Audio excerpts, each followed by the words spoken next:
할렐루야. 잘 지내셨습니까? 한 주간 동안도.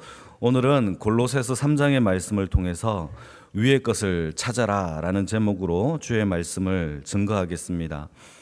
여러분, 오늘 본문은 골로새서입니다. 이 골로새서는 사도 바울이 주후 60년경 약 2년 동안 로마의 감옥에 갇혔을 때에 쓴 편지입니다. 우리는 이 로마의 감옥에 갇혔을 때에 쓴 편지를 옥중서신이라고 부르거든요. 이 옥중서신은 4개가 있어요. 4개의 편지가 있는데 여러분 기억하시는지 모르겠지만 하나는 에베소서, 하나는 빌립보서, 하나는 골로새서, 그리고 마지막은 빌레몬서, 이 4개의 편지가 바로 옥중서신입니다. 근데 옥중서신이니까 사도 바울이 편지를 썼다고 해서 이 편지를 그 교회에 직접 배달을 할 수 없겠죠. 옥에 갇혔으니까. 그러니까 두기고라는 성도에 의해서 이 편지가 각각의 교회에게 전달되었던 편지가 바로 옥중서신입니다. 그런데 이 골로새 교회를 사도 바울이 개척을 했느냐? 그렇지는 않아요. 사도 바울이 골로새 교회를 직접 개척한 것은 아니고 사도 바울이 에베소 지역에서 3년 동안 복음을 전했을 때에 많은 복음의 영향력을 받았던 성도들이 참 많이 나왔는데 그 제자 중에 하나가 에바브라라는 사람이 있어요. 이 에바브라가 영향력을 받고 사도 바울의 제자가 되어서 골로새 지역에 가서 교회를 개척했는데 그 교회가 바로 골로새 교회였다라는 사실입니다. 그러니까 사도 바울은 자신의 제자 에바브라가 세운 그 교회에 얼마나 가고 싶었을까요? 한번 구경해보고 싶지 않았겠습니까? 그런데 사도 바울은 단 한 번도 골로새 교회를 방문하지 못했어요. 대신에 감옥에 갇혔을 때에 이 에바브라가 사도 바울을 방문한 적이 있었어요. 이 사도 바울을 방문하여서 골로새 교회의 개척에 대한 이야기와 교회에 대한 상황을 자세하게 설명했던 적이 있었는데 그 내용에 크게 2가지가 있어요. 사도 바울에게 골로새 교회가 영적으로 부흥하고 있다라는 이 하나의 사건과 그리고 또 하나는 또 교회 안에서의 내부적인 문제들이 이제 하나씩 발생하게 되었는데 그 내부적인 문제가 2가지가 있었어요. 하나는 다 골로새 지역이다 보니까 다 이방인들이 헬라 사람들입니다. 그러다 보니까 하나님의 복음을 처음에는 너무 기쁘게 받아들이고는 또 쉽게 이방 문화와 이방 종교에 쉽게 옛 자아의 모습으로 돌아가는 것을 발견하게 된 겁니다. 쉽게 받아들였지만 쉽게 돌아가는 이 모습에 대하여 사도 바울에게 이렇게 보고를 하였고, 또 하나는 이 헬라 사람들, 이방 사람들이다 보니까 철학이라든가 다른 사상과 다른 종교의 영향력을 많이 받아서 이단에 흡수되어 이단의 사상으로 빠지는 경우를 많이 보게 되는 거예요. 그래서 사도 바울에게 이 2가지 문제점을 이야기를 한 겁니다. 그러자 사도 바울이 이 2가지 문제점의 요인이 뭔가를 설명하고 있는데 그게 바로 골로새서의 핵심입니다. 그 이유가 뭐냐? 바로 골로새 교인들에게 복음에 대한 이해가 아직 부족해서 발생한 문제로 보고 이 골로새서에는요 복음에 대한 이야기를 다른 서신서에 비해서 비교적 자세하게 우리를 구원하신 예수가 누구인지, 그리스도의 사역이 무엇인지, 하나님에 대한 복음이 무엇인지를 설명하고 있는 책이 바로 골로새서의 이야기입니다. 여기에는 크게 4가지의 핵심적인 이 복음의 사항이 있는데 여러분 이걸 기억해야 됩니다. 첫 번째, 이 골로새서에서 얘기하고 있는 것은 그리스도는 하나님의 보이지 않는 형상이다 라고 얘기하고 있어요. 2번째, 그러니까 하나님이 우리와 함께 존재하는 방법은 예수 그리스도의 영으로, 예수 그리스도의 충만함으로 우리와 함께 거하시는 것이다 라고 얘기하는 거죠. 3번째, 예수 그리스도는 이 땅을 창조하신 하나님과 함께 창조한 창조주이시다 라고 얘기하고 있고, 그래서 4번째, 그러므로 예수 그리스도는 이 세상의 만물의 머리이며 또 시작이자 어뜸이다라고 골로새서를 통하여 우리에게 설명을 해주고 있는 거예요. 이것을 종합을 해보게 되게 되면 우리가 하나님과 연합하고 하나님과 구원을 받을 수 있는 이 연합을 하기 위해서는 우리 안에 예수의 영이 충만해지는 것밖에 없으며, 그러기 위해서는 땅의 것들을 다 버리고 위에 계신 하나님을 묵상하고 예수의 것을 찾는, 위의 것을 찾는 것밖에 우리가 이 땅에서 예수의 영으로 충만해질 수 있는 유일한 방법이다라고 우리에게 얘기해 주고 있는 겁니다. 그중에서 우리가 골로새서 3장을 읽었는데, 이 골로새서의 3장은 이 골로새서의 핵심에 대한 부분이고, 예수를 믿는 주의 백성들이 복음으로 살아간다라면 어떻게 살아가야 하는지에 대한 핵심에 대한 두 가지 내용이 담겨져 있어요. 오늘은 그 두 가지에 대하여 함께 살펴보려고 합니다. 첫 번째가 뭐냐? 우리가 예수를 믿는 하나님의 자녀라면 반드시 위의 것을 찾고 땅의 것을 버려야 한다라는 겁니다. 1절을 같이 한번 읽어볼까요? 같이 한번 읽겠습니다. 시작. 그러므로 너희가 그리스도와 함께 다시 살리심을 받았다면 위의 것을 찾아라. 거기는 그리스도께서 하나님 우편에 앉아 계시느니라. 위의 것을 찾는 주의 백성이 되기를 축복합니다. 여러분, 한국 남자들은요 다 군대를 가요. 저도 일정한 나이가 되어서 나라의 부름을 받아 군대를 갔는데, 말씀을 저도 준비하면서 생각을 해보니까 96년도에 신체 검사를 받고 군대에 입대를 했더라고요. 논산훈련소 82연대, 아직도 기억이 납니다. 그곳에 가서 신체 검사를 다 받고 부름을 받아 이제 6주간의 군사 훈련을 받았습니다. 6주간의 훈련을 마치고 4주간의 주특기 훈련도 받고 자대 배치를 받아서 경기도 연천 최전방 GOP 부대 6개월간 제가 근무를 했거든요. 그곳에서 제가 군대 생활을 보냈어요. 자, 질문 하나 할게요. 자, 여러분, 제가 자대 배치를 받기 전에 훈련병으로서 6주간 훈련을 받았을 때의 그 훈련병은 군인일까요? 군인이 아닐까요? 제가 이런 질문을 참 많이 던졌어요. 이건 굉장히 중요한 질문이에요. 그런데 그때는 훈련을 받는 훈련병은 군인이라고 말할 수 있어요? 없어요? 있어요. 이게 여러분, 이게 중요해요.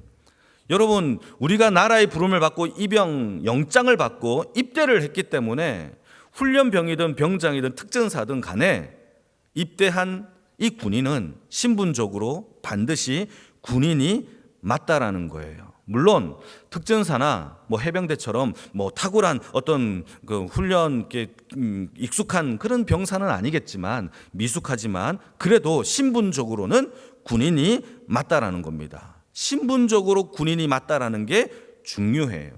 여러분, 저희가 지난주에 태국 단기 선교를 갔다 오지 않았습니까? 여러분, 태국 가면 음식이 참 맛있어요. 저는 모든 게 다 맛있었어요. 향신료도 맛있고 다 맛있게 잘 먹었습니다. 그리고 태국 사람들은 되게 친절해요. 뭘 물어보면요 막 직접 안내해주고 되게 친절하고 또 되게 착해요. 심성이 착하고, 얼마냐고 언어는 안 통하지만은 핸드폰으로 금액을 찍으라고 하면 정확하게 이렇게 찍어주고 되게 이렇게 착하고 심성이 좋습니다. 그런데 한 5일 동안 있으면서 되게 힘들었던 게 두 가지가 있었는데 그 두 가지가 뭐냐? 하나는 너무 더운 날씨가 힘들었어요. 너무 더워요. 두 번째는 언어를 모르겠어요. 너무 힘든 겁니다. 제가 지난주 수요일 날에 우리 태국 사람들을 함께 연합 예배를 드리는 기도의 모임을 가지는 그 시간에 제가 설교를 맡아서 낮에 말씀을 준비하려고 그늘 가운데 앉아 있었거든요. 여러분, 태국 지금 날씨가 초여름이랍니다. 근데 한낮의 기온이 36도까지 올라가요. 그러니까 그늘에 앉아 있어도 너무 더운 거예요. 20분 동안 앉아 있었는데 말씀은 고사하고 제가 죽겠더라고요. 그래서 또 다시 숙소로 들어왔는데, 숙소로 들어오면 너무 어둡고 밖에 나가면 너무 덥고 정말 힘들었던 적이 바로 날씨 때문이었어요. 또 한 가지 힘들었던 거는 언어예요. 여러분, 태국말은요 영어와 달라요. 어디가 앞인지 어디가 뒤인지, 어디가 위인지 어디가 아래인지를 전부 다 지렁이가 다 걸어가는 것처럼, 정말 여러분 보세요, 희한하게 걸어갑니다. 그런 글씨밖에 없는 거예요. 그러니까 여러분, 제가 태국 말과 이 날씨 때문에 정말 힘들었어요. 자, 이때 제가 한국 사람인 제가 마음의 결정을 하여서 가족과 함께 태국에 이민을 가서 태국 시민권을 받았다라고 가정해 봅시다. 자, 그러면 제가 태국 시민권을 받은 날로부터 태국말을 갑자기 잘해질까요? 갑자기 더운 날씨를 익숙해질까요? 태국 시민권을 받았다고 해서 아니라는 거예요. 여러분, 신분적으로는 제가 태국 시민이 되어서 신분적으로는 태국인이 되었는지는 모르겠지만 날씨를 적응하는 문제와 언어를 배우는 문제는 또 다른 문제의 영역이에요. 그러니까 여러분, 이걸 중요합니다. 저는 여전히 태국 사람으로 이민 되었지만 태국말을 배워야 하고 날씨를 배워야 하고 언어를 배워야 하는 것 또 다른 문제가 저의 삶 가운데 놓여져 있어요. 이처럼 우리도 마찬가지예요. 예수를 믿었다고 해서 믿습니다. 하나님의 자녀가 되었다라고 해서 갑자기 착한 사람이 되거나 거룩한 사람이 되어지는 것은 아니에요. 지금까지 살아왔던 옛 습관, 죄의 습관을 갑자기 예수 믿습니다 라고 하는 순간부터 버려지는 것도 아니에요. 우리가 예수를 믿을 때 단번에 예수 그리스도의 공로로 인하여 하나님의 자녀가 되는 신분을 얻은 것은 맞지만 우리는 이 땅에서 여전히 거룩한 모습을 살아가야 하는 이 문제의 영역은, 우리의 삶의 영역은 또 다른 문제라는 사실입니다. 그래서 오늘 사도 바울은 그들의 골로새 교인들에게 첫 번째, 복음에 관한 첫 번째 삶의 방식은 무엇이냐? 위의 것을 찾고 아래에 있는 땅의 것은 자꾸 버리는 연습을 우리가 해야 한다라고 성경은 이야기하고 있죠.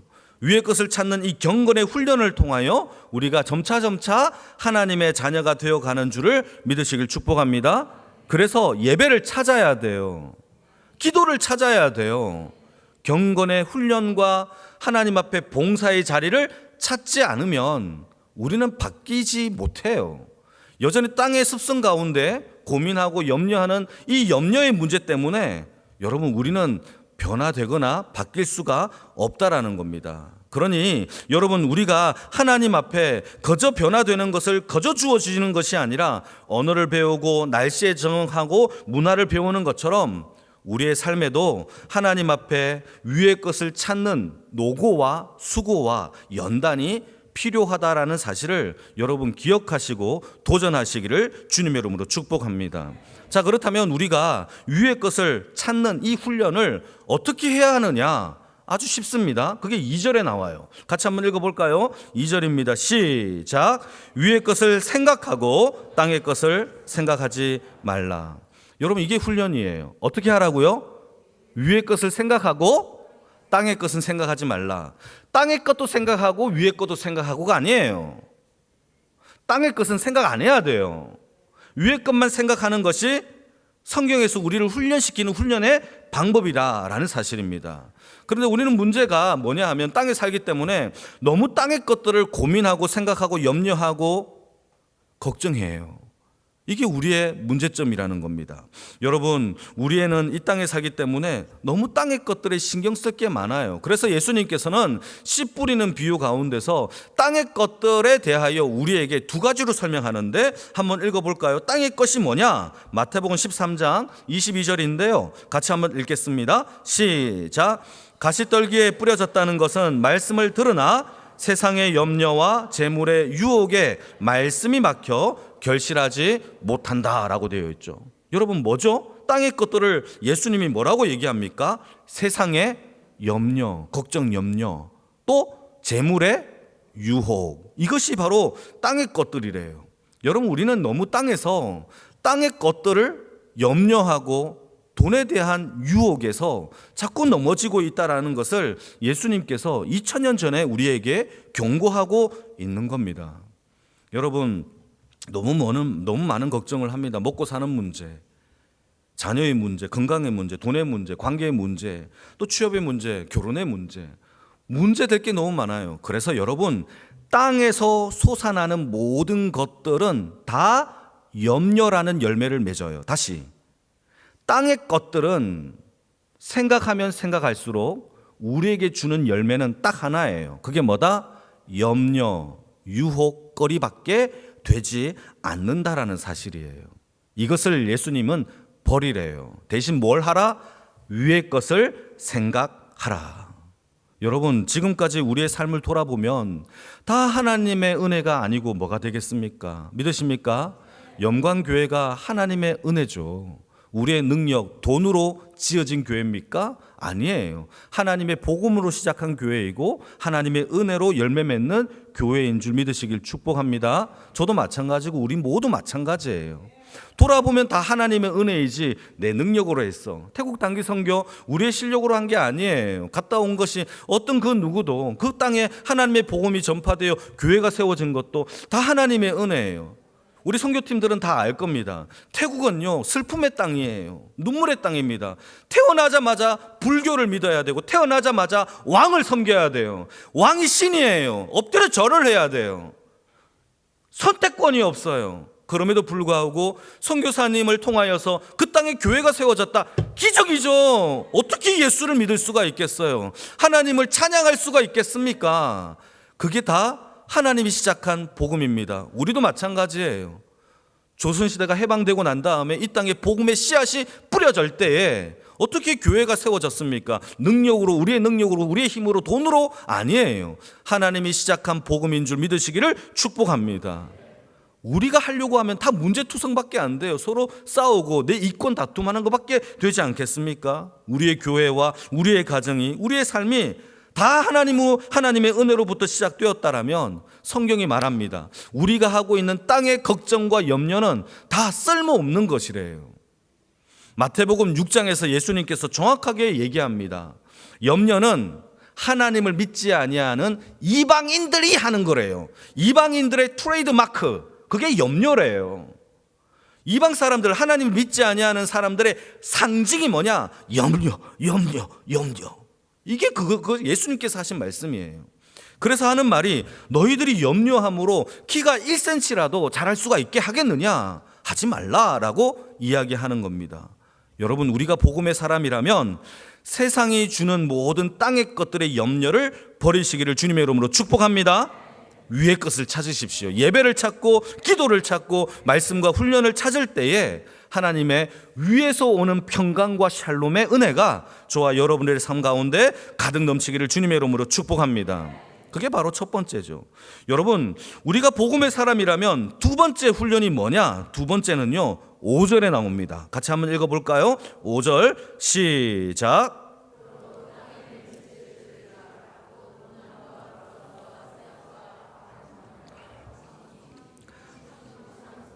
자, 5절에 그러므로 땅에 있는 지체를 어떻게 하라? 죽이라 라고 하면서 땅에 있는 지체가 뭐냐? 음란, 부정, 사욕, 악한 정욕, 탐심, 탐심은 우상숭배다 라고 얘기하는 거예요. 여러분, 여기에서 죽이다 라는 단어가 헬라말로 네크로라는 단어를 썼어요.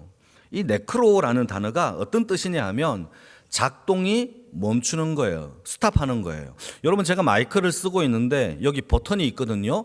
버튼을 누르면 이 작동이 멈춰요. 마이크가 죽어요. 이게 바로 네크로예요. 네크로. 그러니까 여러분, 우리가 세상의 반응에, 세상의 음란에, 세상의 어떤 것들에 대하여 반응하지 않는 것, 이게 바로 네크로, 죽다라는 뜻이라는 겁니다. 마치 기계가 전기 공급이 중단되어 모든 것이 스탑되어지는 것처럼 우리가 복음의 사람이라면 땅의 것들에 대하여 음란과 부정과 악한 정욕에 대하여 탐심에 대하여 전혀 반응하지 않는 것이 땅의 지체가 네크로 죽었다라고 성경은 얘기하는 겁니다. 여러분, 우리는 여전히 돈에 반응합니까? 네크로 되지 않은 거죠.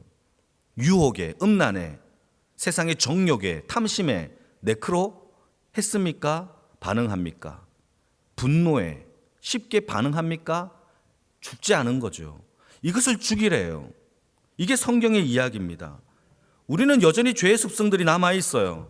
저도 마찬가지예요. 불쑥불쑥 내 옛 자아가 나타나지 않는다? 아니에요. 저도 나타나요. 그게 인간의 모습입니다. 그래서 그때마다 우리는 위의 것을 찾아야 되죠. 기도하고 예배를 찾고 예수님의 십자가를 붙잡아야 돼요. 왜냐하면 이 땅에서 유일하게 우리가 승리할 수 있는 통로, 도구는 오직 하나밖에 없어요. 그게 뭐냐? 요한복음 16장 말씀에서 예수님께서 우리에게 주신 메시지인데 제가 한번 읽겠습니다. 이것을 너희에게 이르는 것은, 우리에게 말씀해 주시는 것은 너희로 내 안에서 평안을 누리게 하려 함이니라. 세상에서 너희가 잠깐 환난을 당하나 담대해라. 내가 세상을 이겼다라고 선언해 주는 거죠. 여러분, 세상에서 유일하게 세상을 이기신 분은 오직 한 분밖에 없어요. 그분이 누구다? 예수 그리스도밖에 없어요.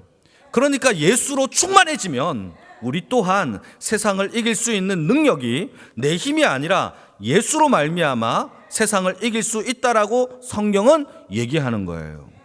그래서 우리가 나약할 때마다, 옛자아가 나타날 때마다, 불쑥불쑥 나를 덮칠 때마다 우리를 이미 승리로 이끌어 가신 예수의 십자가를 붙잡는 주의 인생들이 다 되기를 주님의 이름으로 축복합니다. 그래야 죽을 수 있어요. 그래야 네크로 될 수 있다라는 겁니다. 그러면 우리가 땅의 지체를 어떻게 하면 죽일 수 있을까? 여러분, 또 되돌이표로 넘어가는 게 2절이에요. 여러분, 우리가 땅의 지체를 죽일 수 있는 방법은 또 2절에 나와요. 그게 뭐냐? 하늘의 것을 생각하고 땅의 것을 생각하지 말라라는 거예요. 여러분, 여기서 생각하다라는 단어가 헬라말로 무슨 뜻이냐 하면 관심을 가지다예요. 한번 보고 관심을 좀 가지는 거예요. 이게 바로 생각하다의 뜻입니다. 예컨대 우리가 옷을 하나 산다라고 가정해 봅시다. 지나가다가 옷을 보고 이거 주세요 하는 사람은 없을 거예요. 내게 좀 어울리는 옷이 뭘까 고른단 말이죠. 이 고르고 생각하는 것이 생각하다예요. 우리가 커피숍에 가서 커피를 고를 때 오늘은 커피를 마실까, 오늘은 티를 마실까, 우리는 에이드를 마실까, 이런 걸 고른단 말이죠. 오늘에 맞는 음식을 고를 때에도 생각한단 말이죠. 이게 바로 생각하다의 뜻입니다. 우리는 한낱 커피를 고를 때에도, 옷을 고를 때에도 생각해요. 그런데 우리의 영혼이 죽고 사는 문제에 대해서 생각하지 않으면 안 된다라는 거예요. 우리의 영혼을 살리는 주를 생각하기를 주님의 이름으로 축복합니다. 이게 바로 생각하다의 뜻이에요. 그래서 히브리서 3장 1절 말씀에 보시게 되면은 정말 주옥 같은 말씀이 하나 나오는데 같이 한번 읽어볼까요? 시작. 그러므로 함께 하늘의 부르심을 받은 거룩한 형제들아, 우리가 믿는 도리의 사도시며 대제사장이신 예수를 깊이 생각하자라고 되어 있어요. 여러분, 예수를 날마다 생각만 해도 우리의 삶 가운데 주의 능력이 나타나는 줄 믿으시길 축복합니다. 땅의 것들을 죽일 수 있는 유일한 방법, 예수를 깊이 생각하는 주의 역사가 있기를 축복합니다. 예수님을 생각하는 것이 예배하는 거예요. 여러분, 마지막으로 예화 하나를 들겠습니다. 이건 이동원 목사님께서 예전에 했던 예화인데요, 제가 수요 예배 시간에 한번 했던 것 같아요. 다 아는 예화일 수 있는데 어느 나라에 왕이 있었어요. 사냥을 하러 부하들과 함께 사냥철이 되어서 숲으로 들어갔습니다. 왕이 여우를 발견하고는 그 여우를 쫓기 위하여 말을 타고 따그닥 들어간 겁니다. 그러다가 너무 깊숙이 들어가서 길을 잃어버린 거예요. 심지어 말이 발을 헛디뎌서 왕이 낙마를 하여 허리를 다친 겁니다. 그래서 움직일 수도 없고 점차 의식이 잃어가고 있을 때에 산에 살고 있던 어떤 거지가 그 왕을 발견하고는 정성껏 자기의 숙소로 데려가 치료를 하고 먹을 것도 함께 나누어 주었던 겁니다. 며칠 후에 왕이 깨어났어요. 그리고 정성껏 자기를 돌봐주는 그 젊은 거지를 보니까 심성이 너무너무 착한 거예요. 그래서 속으로 어떤 마음이 생겼느냐 하면 저 거지를 데려다가 나의 양자 삼아야 되겠다. 그때 그 당시에 왕은 아직 아들이 없었어요. 왕자가 없었어요. 자신의 후대를 이을 이 왕자가 없었기 때문에 그 거지를 데려다가 자신의 궁궐로 걸어갔습니다. 백성들은 왕이 돌아왔으니까 얼마나 기뻤겠습니까? 만세 하면서 난리도 아니었어요. 그리고 백성들을 조용히 시키고는 이렇게 얘기합니다. 백성들이여, 나에게 드디어 아들이 생겼습니다. 그러면서 소개하는 거지를 향하여서 이제 이 거지가 나의 아들 왕자입니다 라고 공포를 한 거죠. 백성들이 너무 좋아서 신나서 박수를 치면서 만세 한 거예요. 자, 이 거지는 이제 거지라는 신분에서 왕자의 신분으로 바뀌었어요. 그 이후로부터는요, 숲속에 들어가서 안 살아도 돼요. 목욕을 재개하고 왕의 옷을 입고 왕자로서의 교육을 받기 시작합니다. 그 거지가 그 교육을 받는데 끝까지 버리지 못하는 세 가지가 있었어요. 여러분, 이 세 가지 기억하십니까? 첫 번째는 뭐냐? 깡통. 두 번째는 깡통 안에 숟가락. 세 번째는 담요예요. 이 깡통은요, 이 거지에게 중요하죠. 유일한 밥그릇이에요. 생명줄이에요. 유일하게 숟가락은요, 먹을 수 있는 도구예요. 그리고 담요는요, 자신의 입을 옷과 같은 추위를 견딜 수 있는 유일한 옷이었단 말이죠. 거지는 이 세 개를 붙들고 살았던 거예요, 평생. 그런데 왕자가 되었어요. 더 좋은 이불도 있어요. 더 좋은 숟가락도 있어요. 금그릇이 있어요. 그럼에도 불구하고 깡통을 버리지 못하는 거예요. 숟가락을 버리지 못하는 거예요. 버리면 어떻게 된다? 죽을 거라고 생각한 거예요. 이거 버리면 나 죽어. 이거 버리면 나 죽어. 라고 생각한 거죠. 여러분, 이게 우리가 아닙니까? 우리가 하나님의 자녀가 되었어요. 땅의 것을 버려도 돼요. 돈으로 살아가는 세상이 아니에요. 실력과 능력으로 살아가는 세상이 아니라고 성경은 얘기하고 있어요. 이 세상을 지으신 하나님이 땅의 것을 버리래요. 책임져 주시겠다는 뜻이죠. 그럼에도 불구하고 우리는 냄새나는 깡통, 숟가락, 담요를 꼭 붙들고 이것만큼 못 버리겠어요, 이것만큼 못 버리겠어요 하고 있지 않습니까? 버리면 더 좋은 것으로 채워주시는 하나님을 만나기를 주님의 이름으로 축복합니다. 우리는 세상에 버려진 고아가 아니에요. 창세 전부터 예수 안에서 지으심을 받은, 하나님의 택하심을 받은 하나님의 자녀인 줄 믿으시기를 축복합니다. 우리가 아직도 버리지 못하고 있는 우리의 깡통, 숟가락, 담요, 이보다 더한 것들이 있다 한다 할지라도 여러분, 오늘 말씀을 통하여서 다 버리고 점차 위의 것을 찾아 나가는, 하늘의 것을 배워나가는 하나님의 백성들의 삶이 다 되어지기를 주님의 이름으로 축복합니다. 아멘.